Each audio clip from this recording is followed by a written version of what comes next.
பெரிய நம்பர்ல உள்ள போட்டுக்கலாம், சின்ன நம்பர் இருக்கிறத பெரிய நம்பர் வந்து உள்ள போட்டுக்கணும், சின்ன நம்பர் வந்து வகுப்பாடு என்ன போட்டுக்கணும்.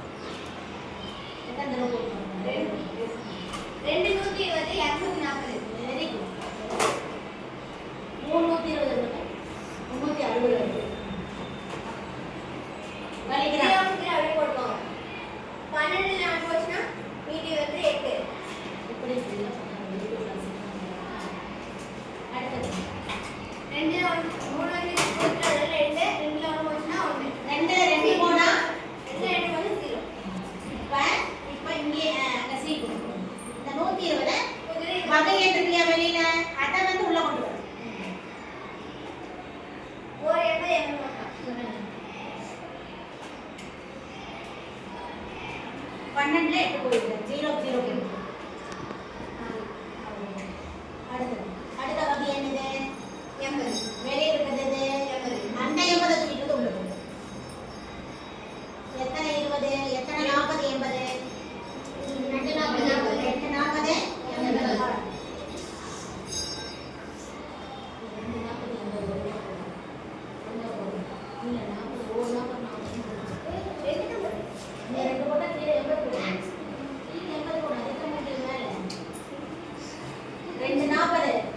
பெருக்கிறது எங்க போடணும்?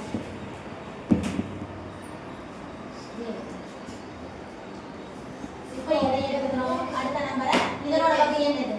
அதை ஸ்டார்ட்.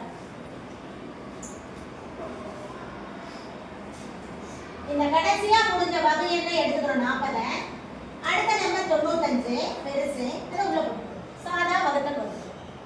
2 40 80. அதே 2 40 கழிவு மீதி 15. இப்போ என்ன திரும்பி உள்ள வகுப்பாடு என்ன வந்து உள்ள போட்டு வகுப்படம் என்ன போட்டே வந்து உள்ள அதுதான் மெயினே அதுதான். இந்த கான்செப்ட் புரிஞ்சிட்டீங்கன்னா அவ்வளோதான், ரொம்ப ஈஸியானது. 2 பாயிண்ட் 3 பாயிண்ட் எவ்வளோ ஆயிரும்? 45 ஆயிரும். நம்ம கிட்ட வந்து 40 தான், அதனால 2 பாயிண்ட் மீதி 10. 15 அது வகுப்பாடு என்ன உள்ள போட்டு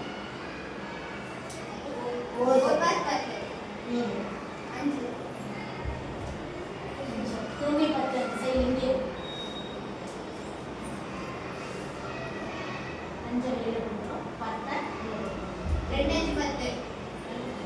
அவ்வளோவே. அப்போ அதுக்கு வகை வகை என்ன தான் பார்க்கணும், ஈவு பார்க்கக்கூடாது. இதில் மெயினே வகையன் வகையன் வகையன் வகையன் பார்த்துக்கிட்டே வகையன் விட்டுட்டீங்கன்னா 5 தான் இதோடைய நீ போகிறோம். புரிஞ்சுதா? வந்துருச்சு அந்த கணக்கு. அது உங்களுக்கு புள்ளி போட்டு காமிச்சிருக்கேன் பாருங்க. கழிச்சால் 5 தான் வந்தது. 5 தான் வந்தது. வகுத்தல் முறையில போட்டாலும் தொடர் கழித்தல் முறையில போட்டாலும் சேம் ஆன்சர் வரும். வேற எந்த ஆன்சர் வராது. கண்டிப்பா இது ஒரு 5 மார்க் கொஸ்டின். இதுவும் கொடுக்கலாம் அதுவும்